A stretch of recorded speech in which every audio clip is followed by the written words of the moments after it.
Ibu Guru, Encingku SDN Negeri 1 Kendari. Puji syukur kita panjatkan kehadiran Allah Subhanahu wa Ta'ala. Dan tak lupa kita sampaikan salawat dan salam kepada junjungan Nabi besar kita Muhammad Sallallahu Alaihi Wasallam. Dan di siang ini kita bersama di dalam kegiatan diseminasi budaya positif modul 4 lingkup SDN Negeri 1 Kendari. Dan kegiatan ini kita buka dengan pembacaan doa yang akan dipimpin oleh Enci Desi. Kepada Enci Desi, disilahkan.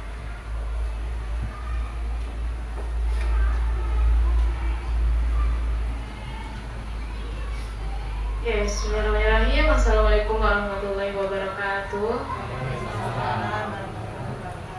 Untuk kelancaran kegiatan hari ini, diseminasi budaya positif lingkup SD 1 Kota Kendari, mari sama-sama kita ucapkan surah Al-Fatihah bersama.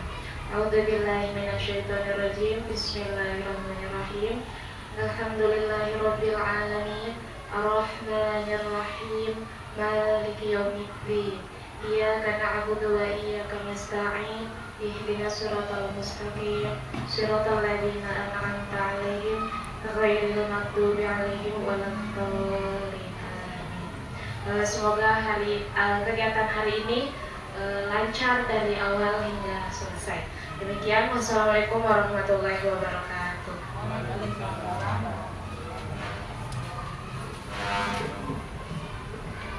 Terima kasih Enci Desi. Selanjutnya acara ini akan dibuka oleh sambutan dari kepala sekolah yang akan diwakili oleh Enci Rosdiati Yusuf SPD. Kepada Ibu dengan hormat disilahkan.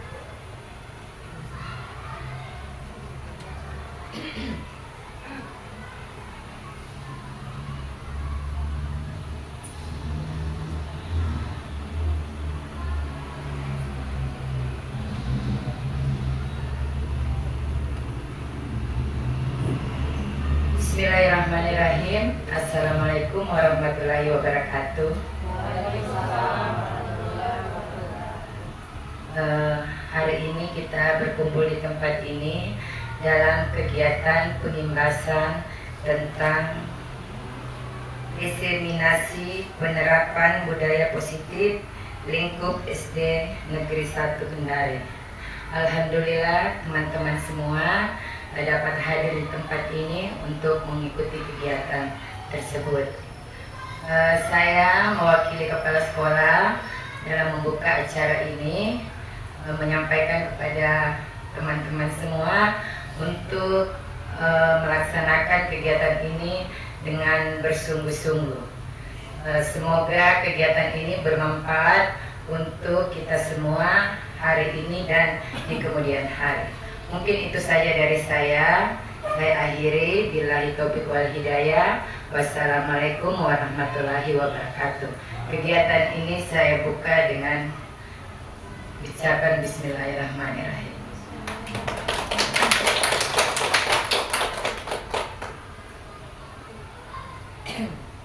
Terima kasih banyak Enci Ras dan Enci Ungku, Bapak Ibu sekalian.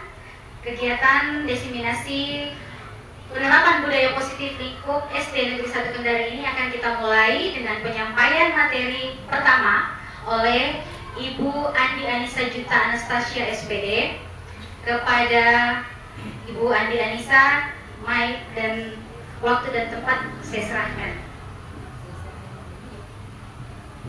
Terima kasih Ibu Wakasek atas waktu dan kesempatannya. Baik teman-teman sekalian, sebelum saya memasuki untuk materi hari ini, tidak lupa saya ada ini kesepakatan untuk diskusi yang harus kita sama-sama bertanggungjawabkan. Mungkin bisa nanti ditambahkan atau apalagi yang dibutuhkan. Kalau di sini saya menuliskan yang pertama mengisi daftar hadir, mungkin Bapak Ibu sudah mengisinya. Kemudian yang kedua, mengikuti kegiatan sepenuhnya. Jadi kalau bisa supaya kita bisa dapat manfaatnya, kita mengikuti kegiatan sampai akhir.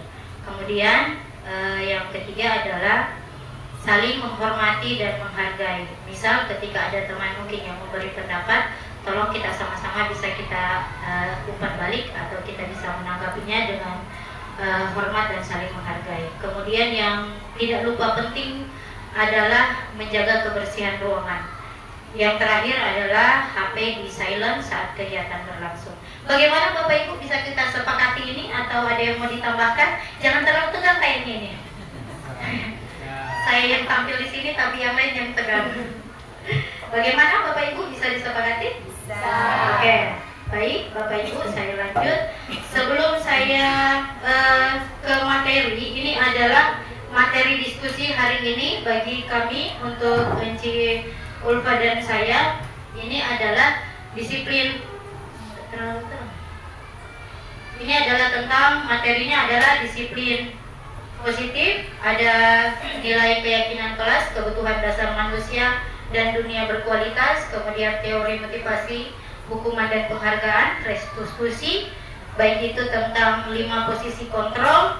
Semoga saja saya tidak salah sebut dengan kata kontrol. Yang terakhir adalah restitusi, tentang segitiga restitusi dalam penerapan di sekolah. Baik Bapak Ibu, supaya kita jangan terlalu tegang, kita senyum dulu supaya kita bahagia bisa menerima materi. Saya buka dengan pantun. Harapan baru kita sematkan. Mana cakepnya? Aduh, saya ulang. Harapan baru kita sematkan dalam setiap kata yang terucap. Kurang-kurang cakepnya.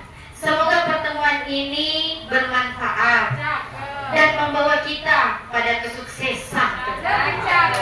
Oke, Bapak Ibu, kita bisa sambil senyum. Ya, ini adalah materi yang akan saya bawakan. Pertama adalah bahwa untuk saat ini kita menghadapi paradigma baru, yaitu pembelajaran dengan merujuk pada pendekatan yang lebih modern dan inovatif. Di mana dalam proses pendidikan, paradigma ini berusaha untuk mengatasi kekurangan pendekatan tradisional yang lalu-lalu kita lakukan. Karena sesuai dengan konsep Ki Hajar Dewantara bahwa pendidikan itu harusnya berpusat kepada peserta didik, bukan hanya sebagai kalau dulu gurunya yang sebagai objek, kalau sekarang adalah siswanya yang memegang peranan penting dalam dunia pendidikan. Baik, ini tentang disiplin positif. Saya minta kepada Bapak Ibu, menurut Bapak Ibu, disiplin positif itu bagaimana dan apa itu disiplin positif? Ada yang bisa? Ada yang mau mengungkapkan pendapatnya tentang disiplin positif? Silahkan. Ya, silahkan Nengku.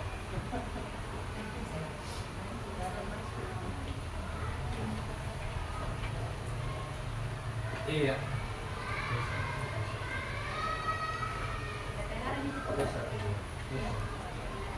Iya. Kalau menurut saya ya, ini hasil pemikiran pribadi.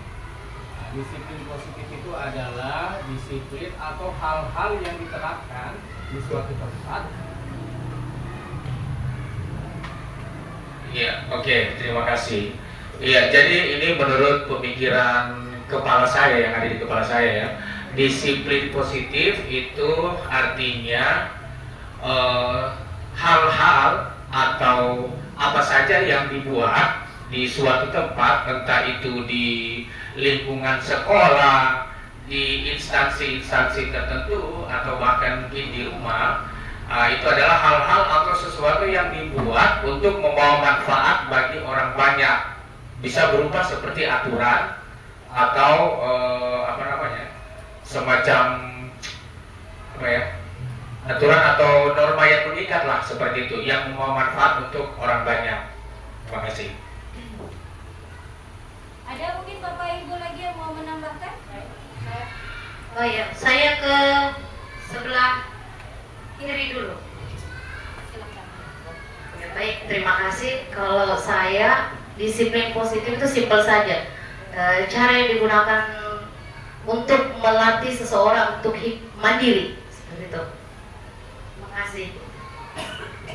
Ya, terima kasih Enci Vita. Ada lagi dari Enci Aci tadi?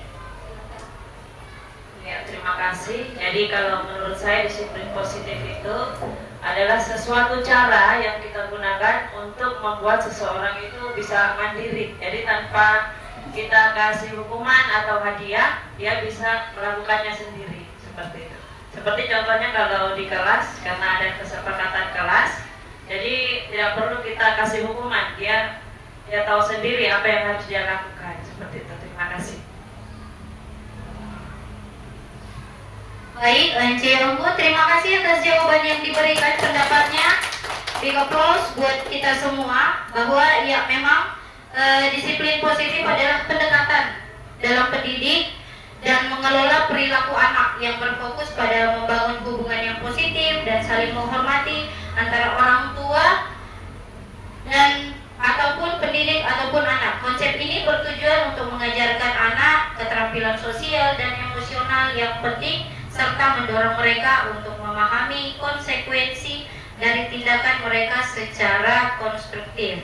Nanti sama-sama ke depannya kita akan belajar bagaimana kita bisa membangun budaya positif untuk di sekolah maupun di lingkungan kelas kita masing-masing.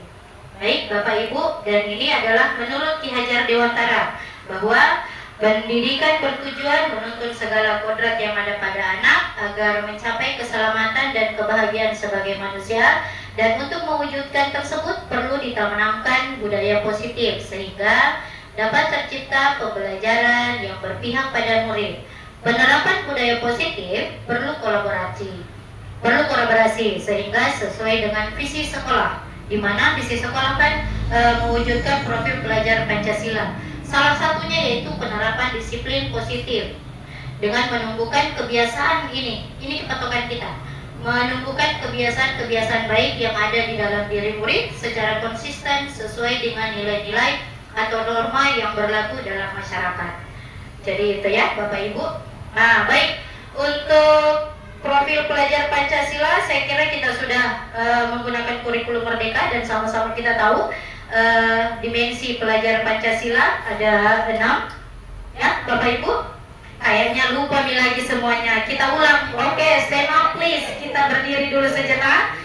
Kita menyanyi dulu pelajar Pancasila. Profilnya pelajar Pancasila. Kita mengulang lagi kan. Bisa mungkin Enci Ulfa bisa. Bisa di sini. Oke, kita mulai supaya kita mereview, kita mengingat kembali profil pelajar Pancasila yang bisa kita pahamkan kepada siswa. 1, 2, 3. Pelajar Pancasila beriman dan bertakwa pada Tuhan Yang Esa dan berakhlak mulia, berkebinekaan global, gotong royong mandiri, kreatif dan bernalar kritis. Ya, terima kasih. Luar biasa ini yang cikunya SD 1. Sangat hafal dan anak-anak juga kayaknya dia ikut. Oke, ini selanjutnya adalah contoh penerapan disiplin positif, pembiasaan-pembiasaan kita yang sudah dilakukan di sekolah. Kira-kira seperti apa? Yang hal-hal baik yang sudah kita lakukan baik di sekolah secara umum maupun di lingkungan kelas kita masing-masing. Ini Bapak Ibu saya bagi, tolong Enci sama-sama kita bagi. Ada bisa kita lihat, bisa mungkin Bapak Ibu menulis kira-kira apa yang sudah dilakukan SD 1 dalam penerapan budaya positif. 1 aja, jangan banyak-banyak. Ya, boleh. Apa sih yang ada di sekolah yang selama ini wujud nyata yang kita lihat di sekolah? Oh, ada bolpen di sini.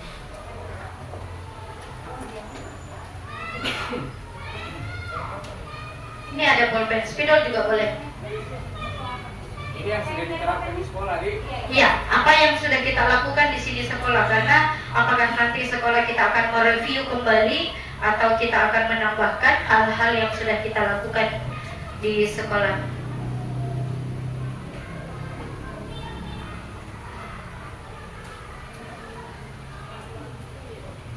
Silakan Bapak Ibu, kalau sudah kita tempel di depan.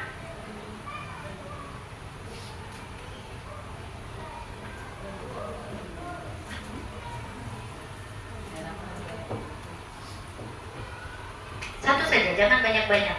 Kasih bagiannya yang baik juga.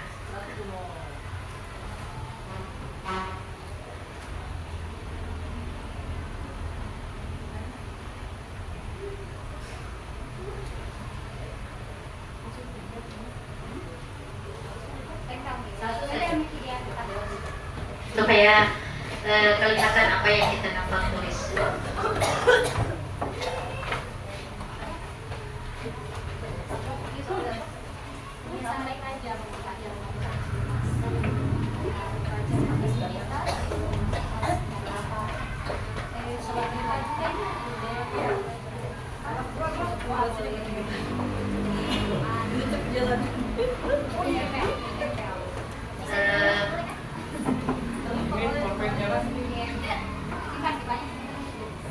Oh iya, saya minta kesediaannya Ci Suyati untuk mewakili teman-teman untuk membacakan apa yang telah menjadi catatan buat teman-teman. Terbalik. Ya, seperti saya begitu ya. Terbalik tuh saja. Kasih begitu ya. Orangnya tidak terbalik. Terbalik ini sih dadak. Kenapa itu diangkat? Baik, ini adalah penerapan disiplin positif yang sudah teman-teman tuliskan. Yang pertama ada sholat duha setiap hari Jumat, membuang sampah pada tempatnya, memakai seragam sesuai aturan, apel pagi tepat waktu pukul 06.45, datang tepat pada waktunya, menyapa guru dengan mencium tangan, kelompok belajar, memberitahukan kepada murid untuk datang tepat waktu, ya banyak yang sama, mengikuti upacara setiap hari Senin, berdoa sebelum dan sesudah belajar, bila bertemu dengan enci engku atau bapak ibu guru tidak lupa menyapa dan salim, berdoa sebelum melakukan proses belajar, datang tepat waktu, berdoa sebelum belajar juga, sholat duha setiap hari Jumat, membersihkan kelas bersama-sama setelah proses belajar selesai. Terima kasih. Terima kasih Enci Suyati atas bantuannya dan Bapak Ibu, dan ternyata selama ini kita sudah melakukan disiplin positif. Kalau mungkin kita tidak pernah tahu bahwa kebiasaan yang kita lakukan itu adalah disiplin positif, dan hari ini kita sudah mulai tahu disiplin positif itu sudah seperti yang kita lakukan, melakukan 5S, sholat duha, salam ketika ketemu dengan guru, itu adalah budaya positif, disiplin positif yang ketika kita laksanakan berulang dan menjadi pembiasaan, itu akan menjadi sebuah budaya positif bagi anak-anak. Baik, Encilku, sekarang untuk membuat keyakinan kelas, hal ini perlu kita lakukan, yaitu seperti tadi, budaya positif. Disiplin positif yang kita lakukan adalah harus masuk di dalam keyakinan kelas untuk anak-anak. Dan ketika kita menjadi wali kelas, bukan lagi peraturan yang harus kita lakukan, tetapi kita membuat keyakinan kelas. Namun sebelumnya, kembali saya membuat pertanyaan, apa sih perbedaan peraturan kelas dan keyakinan kelas? Yang kedua, mengapa perlu kita buat keyakinan kelas dan bukan peraturan kelas? Ada mungkin yang bisa Bapak Ibu menanggapi, atau ada yang mau memberi pendapat tentang perbedaan peraturan kelas dan keyakinan kelas? Bapak Ibu, saya persilahkan, jangan menulis, kita saja, pendapat saja. Ada? Apa sih perbedaan peraturan? Oh iya, Encik Desi, silakan. Oke, terima kasih. Kalau menurut saya perbedaan peraturan kelas dan keyakinan kelas. Kalau peraturan itu biasa dibuat hanya oleh guru, sementara kalau peraturan kelas itu dibuat dibuat guru dan mau tidak mau murid harus mengikuti. Kalau keyakinan kelas sama dengan peraturan harus diikuti, tapi dibuatnya kesepakatan bersama antara murid dengan guru. Gitu. Terima kasih. Ada yang punya pendapat yang lain? Atau ada yang mengungkapkan Hal-hal yang baru lagi? Sama semuanya? Oke, baik. Saya di sini ada perbedaan peraturan kelas dan keyakinan kelas. Saya di sini. Peraturan kelas adalah aturan atau pedoman yang dibuat dan ditetapkan secara spesifik untuk mengatur perilaku dan tindakan murid di dalam kelas agar kelas atau pengelolaan kelas berjalan dengan baik. Sedangkan keyakinan kelas adalah dia melalui kesepakatan. Jadi perbedaannya adalah kalau peraturan seperti yang Encik Desi sampaikan tadi, bahwa peraturan itu guru yang mempunyai peranan penting untuk mengatur dan mengelola kelas. Murid hanya mematuhi saja tanpa diberi tanggung jawab. Namun untuk keyakinan kelas adalah kesepakatan yang dibuat antara guru dan murid untuk menciptakan lingkungan belajar positif dan produktif di dalam kelas dengan penuh tanggung jawab. Artinya bahwa ketika kita membuat keyakinan kelas, anak-anak juga merespon bahwa ternyata apa yang dibuat ini harus mereka pertanggungjawabkan, dan konsekuensinya mereka sendiri ini dibuat. Kalau peraturan kelas lebih banyak kata tidaknya. Misal ketika kita turun tangga tidak boleh naik turun tangga, tidak boleh buang sampah sembarangan, ada kata tidak, dan itu adalah kalimat negatif. Sedangkan dalam keyakinan kelas ketika kita buat, dia harus dalam bentuk kalimat positif. Misal ketika kita tidak boleh buang sampah sembarangan, kita ubah menjadi buanglah sampah pada tempatnya. Nah, sekarang adalah langkah-langkah membuat atau menetapkan keyakinan kelas. Bagaimana caranya? Ini bisa saya berbagi praktik baik. Bagaimana caranya kita bisa menerapkan apakah kita langsung membuat itu keyakinan kelas? Ternyata ada tahapannya yang kita mau lalui. Dari A, B, C, D ini adalah masih belum bagus. Ini belum tersusun. Jadi mungkin kira-kira dalam satu kelompok saja saya bagi ini 3 kelompok, saya bagi ini 3, kira-kira apa yang mana yang duluan? Apakah A, B, C, D, E? Saya minta itu saja. Yang mana yang duluan? Ini belum tersusun ini. Kira-kira menurut Bapak Ibu yang duluan itu yang mana? Setelahnya itu apa? Apalagi? Allahu Akbar. Kita tebak-tebak saja. Apakah A duluan kah, B kah duluan, C kah? Nggak usah dibaca, ditulis saja ininya. A, B, C, rentetannya. Kita tulis saja. Oh, udah kelihatan. Baik. Saya kasih kecil sedikit, saya maju.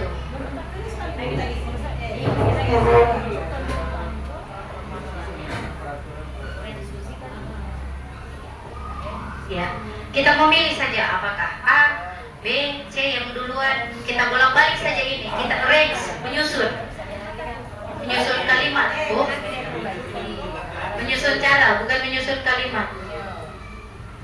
Apakah berdiskusi yang duluan? Apakah mengatur peraturan? Ini tidak sesuai urutannya. Waktu tak 2 menit, AB. Silahkan Bapak Ibu. Distribusi saja A, B, C, D. Tulis di kelompok mana ya? Yang bagian F itu Menyari. Berarti diambil sarinya. Yang penting itu yang mana? Menyari maksudnya itu. Ya. Menyarikan peraturan setelah dibuat semuanya, bagaimana? Menyari intisarinya dari yang dibuat itu yang mana duluan? Mencari.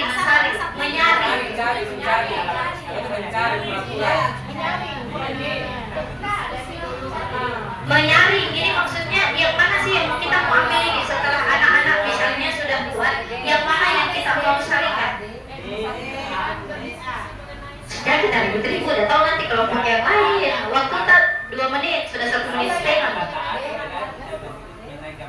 Terus sih kelompok 1, kelompok 2, kelompok 3.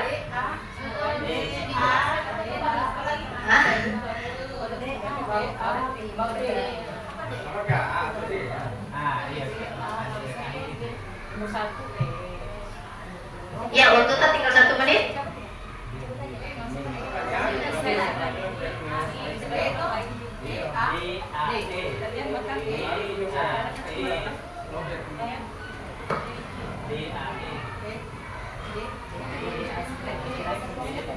Kita konsentrasi nih, karena ini ada don't rise.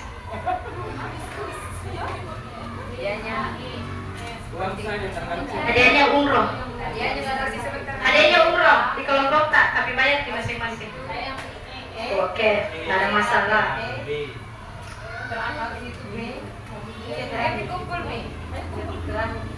Ayo, Enci, aku kelompok mana? Coba yang sudah. Silakan ditempel di papan supaya saya bisa kasih kuncinya.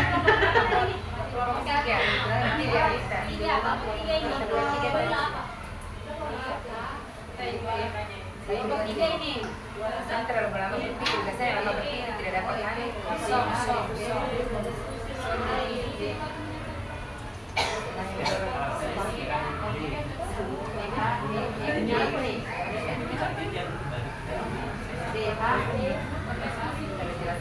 Yang ribut-ribut, bicara saja di kelompok tak.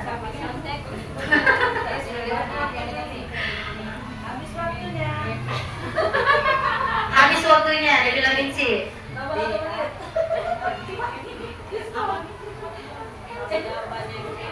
Ya, ada promo 2 detik.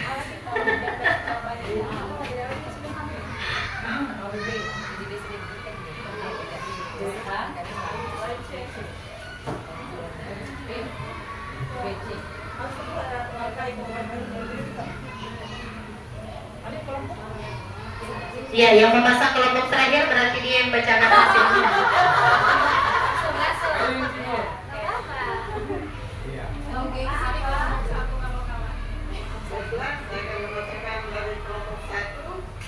Yang pertama bagian E, yang kedua bagian D, yang ketiga bagian F, yang keempat bagian A, yang kelima bagian B, dan yang keenam bagian C. 100. Kemudian untuk kelompok 2, yang pertama D, yang kedua A, yang ketiga E ya. Yang keempat E juga. Oh, yang keempat F, yang kelima B, yang keenam C. Terus untuk kelompok 3 D, E, A, B, F, C. E, A, B, D, E, A, B, B, F, C. Terus yang kelompok 1 E, D, F, A, B, C. Oke, terima kasih Enci Nur. Dan untuk melihat hasilnya, apakah yang mana ini yang benar, kelompok 1 kah, 2 kah, atau 3? AB. Mari kita lihat. Ini dia jawabannya. Yang mana yang benar ini kira-kira? Yang mana yang benar ini? DBF. DBF. Waduh, ternyata door prize-nya hilang Bapak Ibu. Dan ini adalah jawabannya. Yang pertama adalah mendiskusikan munculnya. Jadi kita bisa buat keyakinan kelas di kelas tak masing-masing dengan memakai konsep seperti yang ada di papan, bahwa yang pertama mendiskusikan, memunculkan peraturan-peraturan kelas yang perlu ditaati warga kelas. Kan mungkin yang tahun lalu kita ada keyakinan kelas, kemudian kita tambah, kita review kembali ke anak-anak dan mengubah peraturan menjadi kalimat yang positif. Tidak boleh ada kata tidak. Kemudian menyarikan peraturan yang menjadi nilai-nilai kebajikan. Yang mana kita mau ambil, kalau anak-anak tulis 20 kan tidak mungkin 20-nya kita ambil. Yang mana yang urgent dan yang harus penting harus kita sepakati di dalam kelas. Kemudian berdiskusi mengenai gambaran perilaku yang mencerminkan keyakinan kelas, berdiskusi mengenai perannya seluruh warga yang ada di kelas, apakah hanya sebagian saja yang perlu menaatinya ini atau semua warga yang ada di kelas. Kemudian ketika akhir semester kita akan meninjau ulang kembali ini keyakinan kelas dari waktu ke waktu. Ya, seperti itu ya Bapak Ibu. Baik, ini adalah contoh keyakinan kelas yang saya buat, yang kebetulan ada di kelas 51 dan boleh dilihat sudah terpampang nyata di belakang. Ini adalah hasil kesepakatan yang anak-anak buat. Dan terakhir saya punya materi adalah kembali kita bermain sedikit. Ada 5 kebutuhan dasarnya manusia. Untuk membuat keyakinan kelas kita sesuaikan dengan kebutuhan anak-anak. Dan pada dasarnya kebutuhan yang dimiliki manusia termasuk anak-anak dan kita juga ada 5 hal yang seperti saya pasang di papan. Bisa dilengkapi kalimatnya ini. Ini adalah yang urgen-urgen. Siapa yang bisa ini? Kira-kira Bapak Ibu nomor 1 apa ini? Apa Bapak Ibu? Ya, kesenangan. Bisa mungkin dilengkapi langsung ini. Yang kedua, Cinta dan kasih sayang. apa itu? Cinta dan kasih Ya, sayang. cinta dan kasih sayang. Dan ternyata kita memang butuh kasih sayang. Yang ketiga, Bahagia. masa apa? Kebahagiaan? Oke. Yang keempat, apa yang keempat? Apa yang keempat? Apa Bapak Ibu? Hah? Apa? Ayo.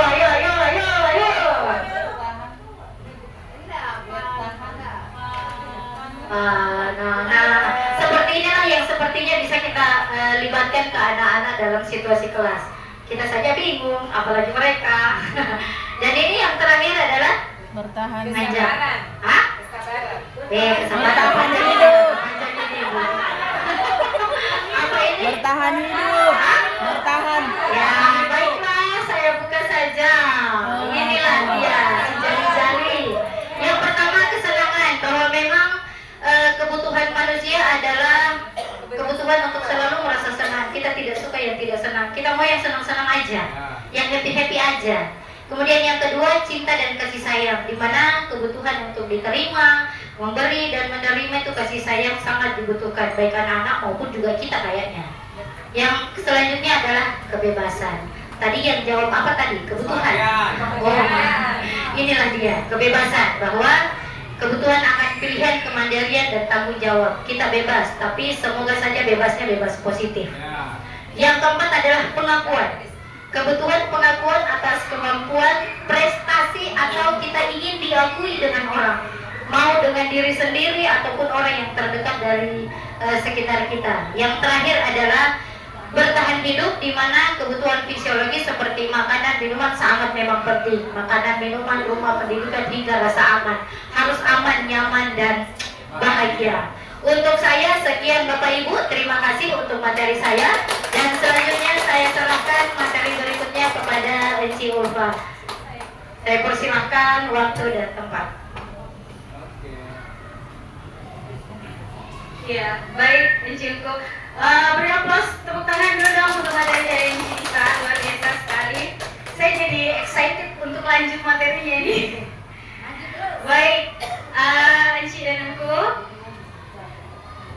Saya akan lanjutkan kepada materi selanjutnya. Ini tidak jauh, tidak berbeda dengan materi yang sudah disampaikan oleh Enci Nisa. Semua masih dalam disiplin positif. Tetapi materi bagian saya adalah tentang teori motivasi, hukuman, konsekuensi, penghargaan, dan restitusi. Nah, untuk mengetahui lebih jauh apa saja sih yang termasuk di dalamnya. Baik, sebelumnya sama seperti di Enci Nisa tadi, saya mau minta cakupnya dulu Enci Engku ya. Kita berpantun. Kaki kaku terkena bola. Minum jamu dalam kereta. Kopi pahitku tak perlu gula. Asalkan Enci dan Engku di depan mata. Baik, kita langsung ke teori yang pertama, yaitu teori motivasi. Teori motivasi ini mungkin kita bisa kembali kepada diri kita masing-masing. Kita akan kembali pada deep talk, kita berbicara pada diri kita sendiri. Mari kita bertanya, kenapa sih kita melakukan sesuatu? Kemudian apakah kita melakukan sesuatu itu karena sesuatu dorongan dari lingkungan atau dorongan yang lain, atau terkadang mungkin kita melakukan sesuatu karena kita menghindari rasa sakit, ketidaknyamanan, atau juga mungkin kita melakukan sesuatu untuk mendapatkan apa yang kita mau. Motivasi inilah yang mendasari kita di dalam bertindak. Dan pasti ini kita alami mulai dari kecil sampai usia saat ini. Inilah alasan-alasan kemudian kenapa kita melakukan sesuatu hal. Nah, berdasarkan teori motivasi ini, Diane Goshen di dalam materinya, di dalam buku Restitusi, dia mengatakan bahwa ada 3 motivasi manusia melakukan tindakan. Ini yang pertama, untuk menghindari ketidaknyamanan atau hukuman. Nah, orang-orang yang punya alasan untuk menghindari ketidaknyamanan atau hukuman ini adalah ternyata motivasi yang ada dalam dirinya itu tingkatnya paling rendah. Jadi tadi sini ada 3 motivasinya, dan ini ternyata termasuk menurut Diane Goshen, dia itu adalah motivasi yang paling rendah, yaitu ketika dia melakukan sesuatu hanya untuk menghindari ketidaknyamanan atau hukuman. Orang yang seperti ini akan bertanya pada dirinya, apa yang akan terjadi kalau saya tidak melakukannya? Kemudian pertanyaan itu timbul adalah karena mereka ingin menghindari masalah yang mungkin muncul. Ketika dia lakukan hal tersebut mungkin akan berpengaruh pada fisiknya, psikologisnya, maupun tidak terpenuhinya kebutuhan mereka. Dan incinku bahwa motivasi yang pertama ini adalah bersifat eksternal. Di motivasi yang kedua, ini adalah kita ada manusia yang melakukan segala sesuatu itu untuk mendapatkan imbalan atau penghargaan dari orang lain. Nah, motivasi yang kedua ini ada satu tingkat di atas motivasi yang pertama. Di sini orang berperilaku untuk mendapatkan imbalan dan penghargaan dari orang lain.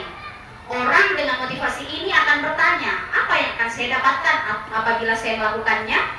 Mereka melakukan sebuah tindakan untuk mendapatkan pujian dari orang lain dan pengakuan dan lain sebagainya. Motivasi ini juga termasuk bersifat eksternal, jadi berasal dari luar diri kita, sama seperti dengan motivasi yang pertama. Di motivasi yang ketiga adalah untuk menjadi orang yang mereka inginkan dan menghargai diri sendiri dengan nilai-nilai yang mereka percaya. Orang dengan motivasi ini akan bertanya, akan menjadi orang yang seperti apa diri saya apabila saya melakukannya.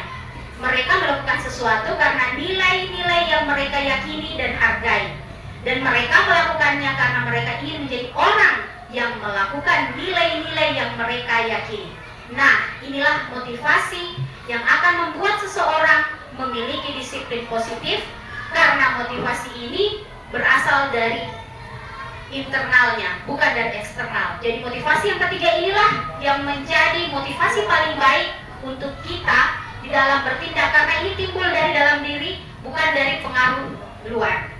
Baik, sebagai bahan renungan kita bersama, baik saya maupun engku, Bapak Ibu guru semuanya, semenjak menerima materi ini juga menjadi flashback buat saya pribadi untuk menjadi renungan bahwa kita sebagai guru saat ini kita hadir mengajar di kelas tepat waktu. Apa sih motivasi yang mendasari kita? Apakah kita hanya datang tepat waktu karena tidak ingin ditegur oleh atasan supaya tidak dapat surat peringatan? Ataukah kita hadir tepat waktu untuk mendapat pujian dari atasan kita sehingga kita diberi gelar guru berprestasi? Ataukah mungkin kita hadir tepat waktu di dalam kelas kita adalah karena kita ingin menjadi orang yang menghargai waktu, menghargai diri sendiri sebagai teladan bagi murid-murid kita. Karena kita percaya bahwa tindakan yang kita lakukan akan dicontoh oleh murid-murid kita sendiri. Manakah motivasi yang paling kuat yang mendasari tindakan kita? Itu jawabannya ada pada diri kita masing-masing. Begitu pula dengan saya pribadi, ini mudah-mudahan bisa menjadi bahan renungan untuk kita bersama. Dan ini yang untuk dijawab. Kalau tadi untuk direnungi, sekarang ini untuk dijawab. Andai di sekolah kita ini tidak ada peraturan yang mengharuskan guru datang tepat waktu, tidak ada teguran untuk yang terlambat, kemudian tidak ada pujian kepada yang datang tepat waktu juga. Pertanyaannya adalah, apakah kita akan datang tepat waktu memberikan sedikit pendapat kepada saya. Saya sepertinya senang sama Nci Sudarma dulu ini.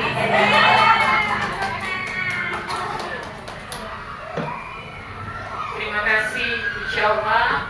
Alhamdulillah apa yang saya sampaikan tadi itu betul-betul dari hati nurani saya. Nah, kalau menurut saya ambil motivasi yang bagian 3 tadi, yang motivasi dari internal. Kenapa? Saya memang cita-citanya ingin menjadi guru. Nah, guru itu kan panutan, dipanut. Jadi, insya Allah saya akan datang ke sekolah walaupun tidak ada aturan. Saya akan datang ke sekolah tepat waktu karena itu merupakan tanggung jawab saya. Kemudian saya ini panutan, jadi contohi murid saya. Ya, saya kira demikian. Terima kasih. Amin. Saya yakin kalau guru-guru di SD 1 sudah tidak diragukan lagi ya, Cinku ya. Satu lagi mungkin untuk Hasan ya, karena ini model saya ini.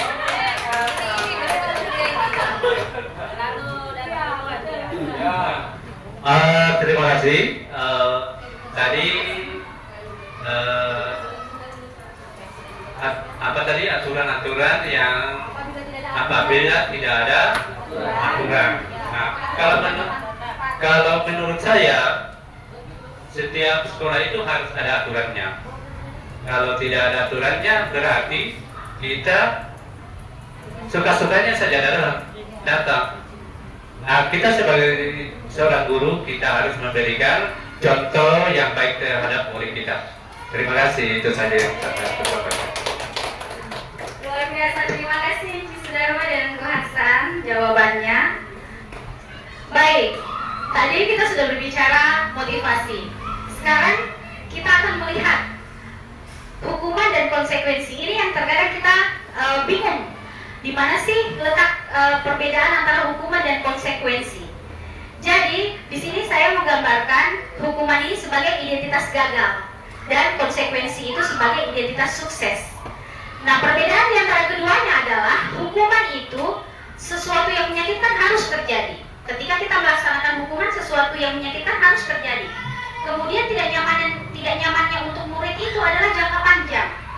Kemudian korban mendapatkan keadilan, korbannya ya, korban dari tindakan perbuatan anak misalnya, itu akan mendapatkan keadilan. Kemudian murid atau peserta didik atau anak itu akan tersakiti dan hukuman itu dibuat oleh guru. Sedangkan konsekuensi, dia sesuatu harus terjadi, tetapi tidak menyakitkan. Kemudian tidak nyamannya untuk murid dia jangka pendek dan korban bisa diabaikan. Kemudian murid atau anak juga dibuat tidak nyaman, ya. Tapi kalau di hukuman dia tersakiti, kalau di konsekuensi muridnya tidak nyaman. Dan kemudian yang terakhir, konsekuensi itu dibuat oleh guru dan murid. Nah, saya tidak berpanjang lebar, saya langsung mengambil kesimpulannya bahwa kesimpulan hukuman itu adalah hukuman bersifat tidak terencana dan tiba-tiba. Kemudian anak atau murid itu tidak tahu apa yang akan terjadi atau tidak dilibatkan. Kemudian hukuman itu bersifat satu arah dari pihak guru yang memberikan dan murid itu hanya penerima hukuman. Dia tanpa ada kesepakatan di dalamnya ya. Kemudian yang terakhir hukuman diberikan berupa fisik maupun psikis. Jadi murid atau anak disakiti oleh perbuatan, bisa disakiti oleh perbuatan ataupun kata-kata. Sedangkan konsekuensi itu sudah terencana atau sudah disepakati, sudah dibahas atau sudah disetujui. Nah, disinilah tadi kaitannya dengan kesepakatan kelas. Sini kemudian berkesinambungannya dia. Kemudian umumnya bentuk-bentuk konsekuensi ini dibuat oleh pihak guru atau sekolah dan murid sudah mengetahui sebelumnya dan apa konsekuensi yang akan dia terima bila dia melanggar. Kemudian yang terakhir pada konsekuensi, murid tetap dibuat tidak nyaman untuk jangka waktu yang pendek. Nah, saya punya studi kasus, ada 5 studi kasus. Ini mungkin saya minta untuk pakai sticky note. Jadi di kasus yang pertama, saya minta Enci dan Engku membagi 5 kasus ini yang mana yang termasuk hukuman, yang mana termasuk konsekuensi. Baik, di kasus yang pertama, anak-anak kita suruh mencatat 100 kali di dalam buku kalimat "Saya tidak akan terlambat lagi karena terlambat ke sekolah". Yang kedua, kita tinggal kasih saja nomor satu, hukuman atau konsekuensi menurut apa yang Bapak Ibu Encingku pikirkan. Yang kedua, membersihkan WC karena mematahkan pensil kawan. Yang ketiga, kehilangan 10 menit jam istirahat untuk mengerjakan tugas karena terlambat datang dan tertinggal pelajaran selama 10 menit.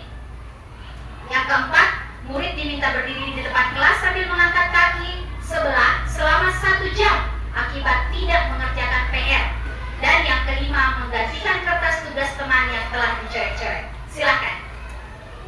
Jadi ada 5, silakan Enci dan Engku. Apakah 1 itu hukuman atau konsekuensi? Begitu juga yang kedua, ketiga, 4, dan yang kelima.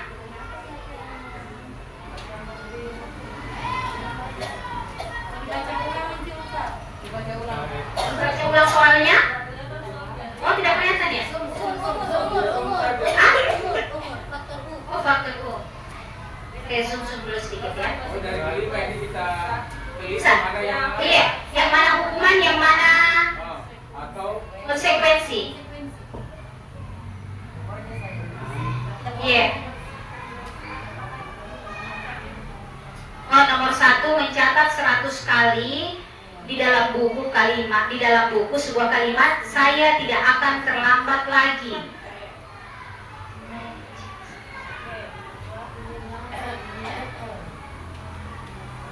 Mencatat 100 kali di dalam buku "Saya tidak akan terlambat lagi". Ini karena dia terlambat, kita beri dia suatu perbuatan, yaitu dia harus menulis 100 kali di dalam buku. Apakah ini termasuk hukuman atau konsekuensi menurut Encingku?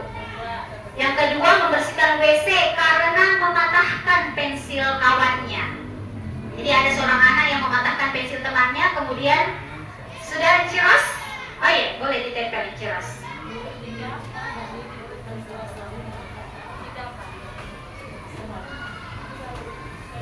Yang ketiga, kehilangan 10 menit jam istirahat untuk mengerjakan tugas karena terlambat datang dan tertinggal pelajaran selama 10 menit. Jadi dia keluar main misalnya 15 menit, dia hanya 5 menit saja. 10 menitnya itu digunakan untuk mengerjakan tugas yang tertinggal. Yang keempat, murid diminta berdiri di depan kelas dengan kaki sebelah selama 1 jam karena tidak kerja PR. Dan yang terakhir, menggantikan kertas tugas yang sudah dicoret-coret oleh temannya.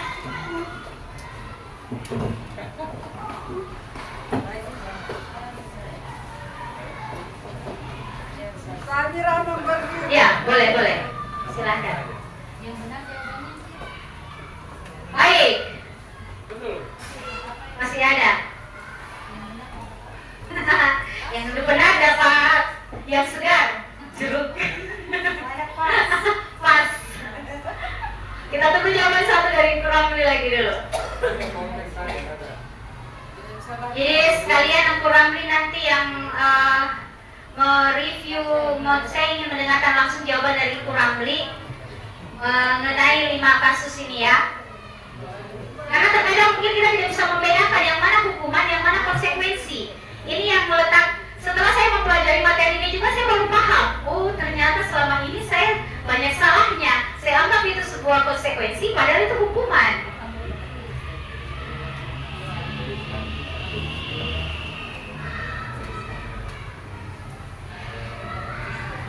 Kasus-kasus seperti ini kemudian banyak terjadi, apalagi kalau di SMP, SMA itu, waduh. Kasus-kasusnya itu yang terjadi kadang ya. Silahkan Kuramli bisa langsung juga ya. Iya, oke, terima kasih. Ini menurut saya ya, mungkin pengaruh sudah lobet. 1, kalau menurut saya dia termasuk konsekuensi. Yang kedua hukuman, yang ketiga hukuman, 4 hukuman, dan 2, 3, 4 hukuman, 5 konsekuensi.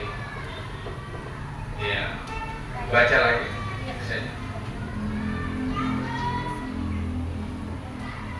terima kasih Ibu Ramli. Jadi kalau kita perhatikan bersama, ini ada hukuman untuk yang pertama. Bagaimana Ciumku? Apakah mencatat 100 kali di dalam buku itu merupakan konsekuensi atau hukuman? Hukuman atau konsekuensi? Ya, nomor 1 itu adalah konsekuensi. Konsekuensi, ya. Ini untuk yang pertama konsekuensi, kita lanjut dulu. Yang kedua, membersihkan WC karena mematahkan pensil kawan. Ya, sudah tentu ya. Karena apa? Bersifat berlebihan ya. Ini yang ketiga, kehilangan 10 menit jam istirahat untuk mengerjakan tugas. Konsekuensi. Baik. Yang keempat, maksud ya? Konsekuensi namanya tadi. Tidak kelihatan. Iya, konsekuensi ya. Ini konsekuensi karena ya bisa diberi kesepakatan dulu. Kemudian yang keempat, murid diminta berdiri di depan kelas 1 jam. Jadi kita bayang kalau ini kita laksanakan sama siswa kita kelas 1, kelas 2, atau kelas 3, 1 jam berdiri sebelah kaki hanya gara-gara tidak kerja PR ya. Hukuman ya. Dan yang terakhir, menggantikan kertas tugas teman. Saya pikir ini tidak rumit ya, ini konsekuensi bersama. Berarti dari 5 jawaban yang tadi kita bukan tidak tahu, tapi hanya sekedar kelirunya, tapi sedikit, dan tepuk tangan untuk Enci dan untuk semuanya ya. Baik.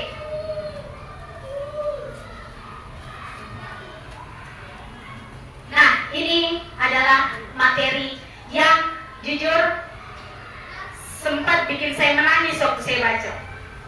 Karena materi ini bunyinya adalah penghargaan sebenarnya, tetapi kemudian oleh para ahli, William Selby, saya lupa namanya, di dalam bukunya itu dia mengatakan bahwa kita terkadang menghukum dengan penghargaan. Bagaimana kemudian bisa terjadi sebuah penghargaan ini kemudian menghukum? Jadi ternyata Cingku, penghargaan yang kita berikan selama ini kepada anak-anak kita itu punya efek. Ini efek yang diciptakan.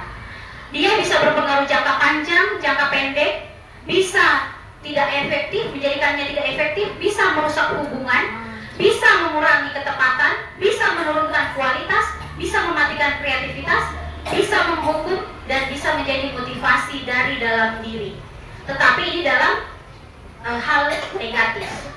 Negatif bukan untuk diri orang lain, tetapi untuk dirinya sendiri. Jadi penghargaan ini kan sebenarnya juga sebagian dari motivasi juga sebenarnya. Kalau saya pribadi selama ini sering di dalam kelas, kemudian ketika ada anak yang sudah berbuat kebaikan, berbuat suatu hal yang baik, saya akan langsung memujinya. Coba lihat temanmu, luar biasa sekali apa yang sudah dia lakukan. Ternyata dia masuk ke dalam penghargaan yang merusak hubungan. Karena apa? Ketika teman satu dipuji, teman yang satu menjadi iri. Dan iri inilah yang kemudian akan terus berkembang dalam dirinya, sehingga tidak ada motivasi belajar di dalam dirinya. Saya membaca materi ini benar-benar, saya hampir 17 tahun mengajar, saya benar-benar menyalahkan diri saya. Betapa terlambatnya saya menerima materi ini. Mudah-mudahan anak-anak yang sudah pernah mendapat perlakuan dari saya, penghargaan yang tidak tepat itu, tidak memberi dampak kepada dirinya. Dan ini semoga tidak kita kaji bersama nantinya, semoga tidak kita lakukan lagi ke depannya. Jadi ini efek-efek penghargaan. Jadi ternyata penghargaan itu, ini motivasi di dalam diri, dari dalam diri. Ini bisa digambarkan ketika seorang anak yang baru mengeja atau TK, dia mulai bisa menyambung huruf demi huruf. Ketika dia sudah bisa menyambung, misalnya KAK, TAK, dia sendiri yang menyambung, kita akan melihat binar di matanya bahwa dia sudah bisa menyambung, dia pasti akan sudah senang. Tetapi ketika kita mengatakan pada anak itu, ih pintarnya tawa ini anakku, disitulah letak kita mematikan kemampuannya. Ternyata seperti itu. Jadi mau bagaimana kita lakukan penghargaan bisa saja, tetapi ingat jangan berlebihan. Salah, banyak yang tidak tepat. Sebenarnya bukan salah, tapi ketika penggunaan penghargaannya tidak tepat, ini akan bisa menjadi hukuman bagi mereka. Ini saya tidak panjang lebar encingku karena ini materinya sangat banyak. Memang harus dibaca baik-baik. Makanya ketika saya coba bikin, saya hanya bisa menumpahkan di dalam satu slide. Dan ini sebagai kesimpulan, saya bacakan mungkin karena tulisannya kecil, bahwa saat kita berulang kali menjanjikan hadiah kepada anak-anak agar berperilaku bertanggung jawab, atau kepada seorang murid agar mempelajari sesuatu yang baru, atau kepada seorang karyawan agar melakukan pekerjaan yang berkualitas, kita sedang berasumsi mereka tidak dapat melakukannya atau mereka tidak akan memilih untuk melakukannya. Dan dikatakan bahwa mengemukakan penghargaan ataupun hukuman adalah cara-cara mengontrol perilaku seseorang yang menghancurkan potensi untuk pembelajaran yang sesungguhnya. Jadi menurut Kohn, secara ideal tindakan belajar itu adalah penghargaan sesungguhnya. Jadi proseslah yang dicari di sini. Bahwa penghargaan selama ini adalah proses. Baik, saya ada sedikit ice breaking sebelum masih ada sedikit materi, mohon maaf, masih ada 2 materi yang harus saya selesaikan, tapi mungkin kita ice breaking dulu biar tidak mengantuk. Tabe, di mana pulpen kita simpan? Nah, saya punya ice breaking namanya tangkap pena. Jadi mungkin Enci Aji sama Enci Ros bisa berhadapan, tapi berhadapan-hadapan Cina, 2 orang setiap berdua, 1 pulpen di depannya disimpan di meja. Pulpennya disimpan di meja di tengah-tengah. Tabe, di tengah-tengah ya? Iya. Hah? Iya, sebentar kita akan saya akan melihat apakah Enci Ungu di jam siang ini masih punya kekuatan untuk kasih begini mungkin supaya bagus, tak? Mungkin bisa kita berdiri semua? Bisa kita berdiri, Dik? Ya, kita berdiri. Kodenya dengarkan. Ketika saya mengatakan kepala, berarti yang dipegang adalah kepala. Ketika saya mengatakan pundak, yang dipegang adalah pundak. Ketika saya mengatakan pinggang, berarti adalah pinggang. Dan ketika saya mengatakan pena, silahkan berlomba siapa yang menangkap pulpen itu lebih dahulu. Ya, siap? Hati-hati HP-nya nanti jatuh. Ya, siap ya, Ciku ya? Tepuk semangat. Oke, siap ya? Dengarkan perintahnya. Konsentrasi. Konsentrasi dimulai. Kepala, pundak, pinggang. Pundak, kepala, pinggang. Pundak, kepala, pinggang. Oke, satu kali lagi.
Biasanya kata-kata yang sudah diucapkan, patuhi aturan saya.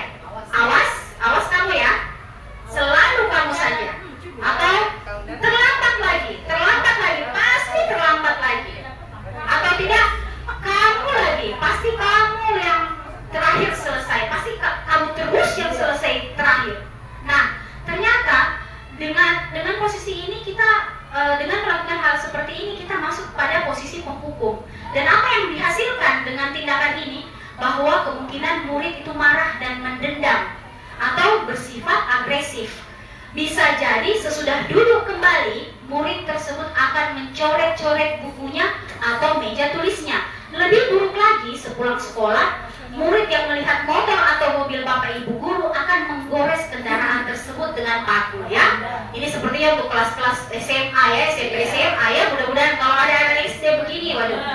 Nah, di posisi kontrol yang kedua ada pembuat rasa bersalah.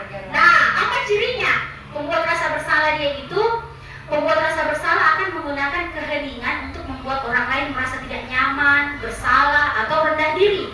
Kata-kata yang keluar dari mulutnya itu lembut, nada suaranya memelas, halus, sedih, dan bahasa tubuhnya merapat kepada anak. Kata-kata yang sering diucapkan adalah, "Oh, ibu sangat kecewa sekali sama kamu." Atau tidak, "Berapa kali bapak harus memberitahu kamu ya? Gimana coba kalau orang tua kamu tahu kamu berbuat begini? Adik, kamu ini bagaimana ya? Kamu sudah berjanji dengan ibu tidak akan terlambat lagi. Kamu kenapa ya? Senang sekali mengecewakan ibu. Ibu benar-benar kecewa sekali." Nah, ternyata ciri-ciri ini adalah posisi kita pada pembuat rasa bersalah. Dan kita akan menghasilkan, dengan ini kita akan menghasilkan murid akan merasa bersalah telah mengecewakan ibu dan bapak gurunya. Kemudian murid akan merasa menjadi orang yang gagal dan tidak sanggup membahagiakan orang lain. Kadangkala sikap seperti ini lebih berbahaya dari sikap penghukum, karena emosi akan tertanam rapat di dalam diri dan murid menahan perasaannya. Baik, di posisi yang ketiga ada teman. Nah, di posisi teman ini guru itu ciri-cirinya nada suaranya ramah, akrab, bercanda, bahasa tubuhnya juga merapat pada anak, matanya, senyumnya ya. Guru pada posisi ini tidak akan menyakiti murid, namun akan tetap berupaya mengontrol muridnya melalui persuasi. Posisi teman pada guru bisa negatif atau positif. Nah, di posisi teman ini kata-kata yang sering diucapkan adalah, "Ayo bantulah demi bapak ya. Ayo ingat, tidak bantuan bapak selama ini padamu. Ya, sudah, kali ini tidak apa-apa deh, nanti ibu yang bereskan. Adi, ayolah, bagaimana sih kamu? Kemarin kamu kan sudah janji ke bapak tidak terlambat lagi." Sambil tertawa ringan. "Ya, sudah, tidak apa-apa. Duduk sana, nanti pak guru yang bantu." Nah, posisi ini akan menghasilkan apa? Murid akan merasa senang dan akrab dengan guru. Ini termasuk dampak yang positif. Hanya saja di sisi negatif, murid menjadi tergantung pada guru tersebut. Bila ada masalah, dia merasa bisa mengandalkan guru tersebut untuk membantunya. Akibat lain dari posisi teman, anak hanya akan berbuat sesuatu bila guru itu yang menyuruhnya, dan belum tentu berlaku sama dengan guru yang lain. Nah, di posisi kontrol yang keempat, pemantau. Nah, seorang pemantau ini mengandalkan perhitungan, catatan, data yang dapat digunakan sebagai bukti atas perilaku seseorang. Posisi ini akan menggunakan stiker, slip, daftar cek. Posisi pemantau ini berawal dari teori stimulus respon yang menunjukkan tanggung jawab guru dalam mengontrol muridnya. Nada suaranya datang, bahasa tubuhnya formal. Misalnya Pak Guru mengatakan, "Adi, tahukah kamu jam berapa kita mulai?" Kata Adi, "Tahu Pak." Kata guru, "Kamu terlambat 15 menit. Apakah kamu sudah mengerti konsekuensi yang harus dilakukan bila terlambat?" Kata Adi, "Paham Pak, saya harus tinggal kelas pada jam istirahat nanti dan mengerjakan ketertinggalan saya." Kata guru, "Ya benar, nanti pada saat jam istirahat kamu harus tinggal di kelas untuk menyelesaikan tugas yang tertinggal tadi. Saya tunggu." Nah, hasil dari posisi pemantau ini adalah murid akan memahami konsekuensi yang harus dijalani karena telah melanggar salah satu peraturan sekolah. Guru tidak menunjukkan suatu emosi yang berlebihan, menjadi pemarah atau membuat merasa bersalah. Murid tetap tidak dibuat tidak nyaman, yaitu dengan harus tinggal kelas pada jam istirahat dan mengerjakan tugas. Guru tetap harus memantau murid pada saat mengerjakan tugas di jam istirahat karena murid tidak bisa ditinggal seorang diri. Dan di posisi terakhir kita adalah posisi manajer. Dan posisi inilah yang diharapkan kepada kita semua untuk kita bisa berada di posisi ini, di luar dari keempat posisi tersebut. Bagaimana posisi manajer itu? Posisi manajer itu nada suaranya tulus, bahasa tubuhnya tidak kaku, mendekat kepada murid tanpa harus terlalu akrab. Posisi terakhir manajer ini adalah posisi di mana seorang guru berbuat sesuatu bersama dengan murid, mempersilahkan murid mempertanggungjawabkan perilakunya, mendukung murid agar dapat menemukan solusi atas permasalahannya sendiri. Jadi membantu, bukan mendukung, bukan membantu, tetapi sebagai jembatan kepada murid bagaimana menemukan solusi dari masalahnya. Kemudian seorang manajer memiliki keterampilan di posisi teman maupun pemantau. Dengan demikian bisa jadi di waktu-waktu tertentu kembali kepada kedua posisi tersebut. Jadi salah satu contoh percakapan sebagai posisi manajer, Pak Guru menghadapi Adi yang terlambat datang. Adi, apakah kamu mengetahui jam berapa sekolah dimulai? Kata Adi, tahu Pak, jam 7. Ya, kamu terlambat. Kira-kira bagaimana kamu akan memperbaiki masalah ini? Kata Adi, saya bisa menanyakan teman saya Pak untuk mengerjakan tugas yang tertinggal. Kata Pak Guru, baik. Itu bisa dilakukan. Apakah besok akan ada masalah lagi untuk kamu agar bisa hadir tepat waktu ke sekolah? Tidak Pak, saya bisa hadir tepat waktu. Kata guru, baik, saya hargai usahamu untuk memperbaiki diri.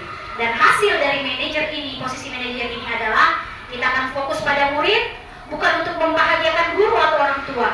Murid sudah mengetahui adanya suatu masalah dan sesuatu yang perlu terjadi. Bila guru mengambil posisi pemantau, guru akan melihat apa konsekuensinya dan apa peraturannya. Namun pada posisi manajer, guru akan mengembalikan tanggung jawab pada murid untuk mencari jalan keluar permasalahannya, tentu dengan bimbingan guru. Baik, nah ini materi terakhir saya, yaitu segitiga restitusi. Jadi di segitiga restitusi ini adalah cara menyelesaikan suatu masalah bagi siswa-siswa kita. Dan ini pernah saya uji coba waktu penerimaan materi kemarin. Jadi segitiga restitusi ini adalah namanya segitiga restitusi. Namanya saja segitiga, dia tidak berputus. Dia akan berkelanjutan dari awal sampai terakhir. Jadi di segitiga restitusi ini sendiri, bahwa kita akan memulainya dengan menstabilkan identitas. Jadi urutannya ini, penyelesaian masalah dengan segitiga restitusi atau menghadapi siswa yang bermasalah, kita akan menyelesaikan dengan 3 tindakan. Jadi yang pertama kita stabilkan identitasnya dulu, kemudian kita validasi tindakan yang salah, kemudian menanyakan keyakinan. Jadi di menstabilkan stabilitas, apa yang sering kita ucapkan pada anak-anak, kamu bukan satu-satunya yang pernah melakukan ini. Atau yang kita bisa mengucapkan kata, setiap orang pasti pernah melakukan kesalahan. Setelah itu kita akan berpindah kepada memvalidasi tindakan yang salah. Kamu tentu punya alasan kenapa melakukan hal tersebut, melakukan kesalahan tersebut. Adakah cara yang lebih efektif untuk mendapatkan apa yang kamu butuhkan? Dan kita menanyakan keyakinan, kembali kepada keyakinan kelas, nilai apa yang telah kita sepakati, kemudian apakah kamu ingin menjadi orang seperti apa dengan kesalahan yang kamu buat. Saya akan memutar, saya akan memperlihatkan sebuah video bagaimana saya menghadapi siswa yang suka terlambat datang dengan penanganan segitiga restitusi. Sampai PDF.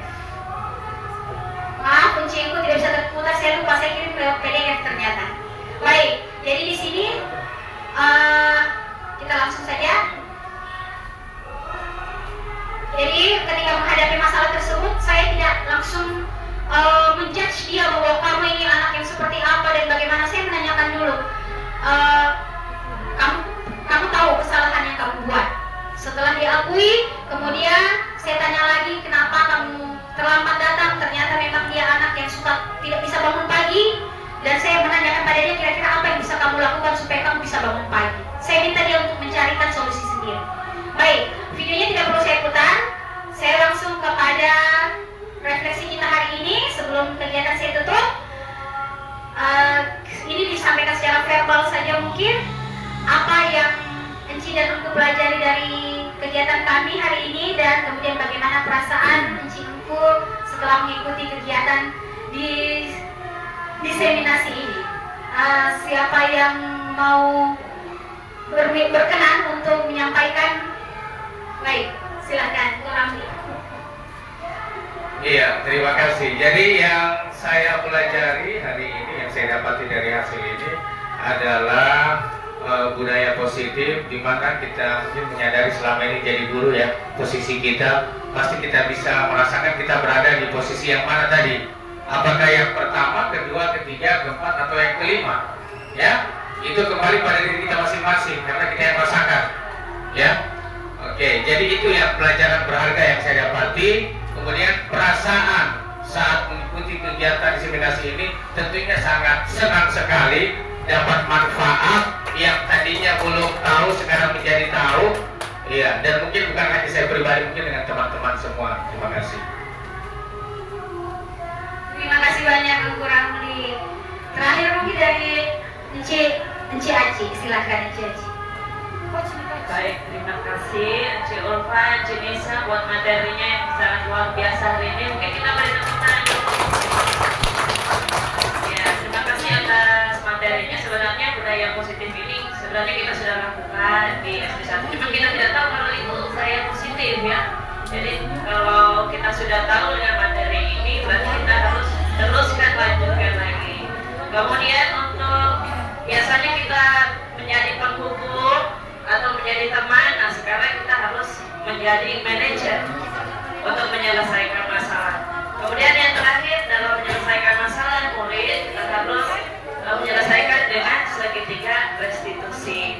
Kemudian pertanyaan yang kedua, bagaimana perasaan Anda saat mengikuti kegiatan diseminasi ini?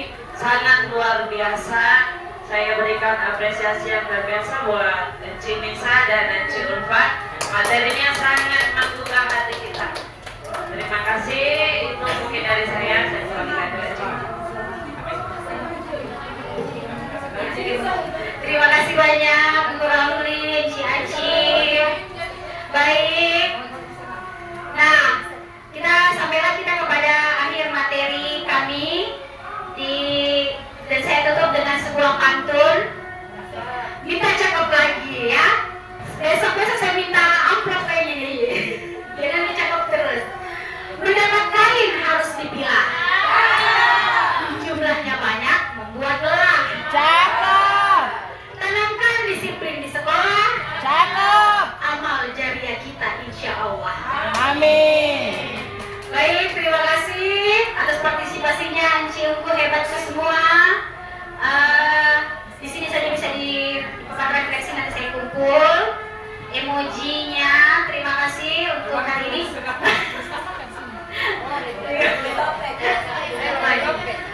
Oh iya, tolong harusnya kalau Enci yang foto supaya di foto-foto kalau ini. Ya, ambil sedikit.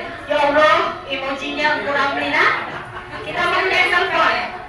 Ya, baik. Terima kasih Enci dan Engku sekali lagi. Salam dan bahagia. Kami akhiri. Saya mewakili Enci Andi Adisa Juta Anastasia SPD dan saya Ulfa Burhanuddin MPD mengucapkan terima kasih banyak, dan kami akhiri dengan ucapan wassalamualaikum warahmatullahi wabarakatuh. Waalaikumsalam warahmatullahi wabarakatuh. Salam bahagia. Warahmatullahi wabarakatuh.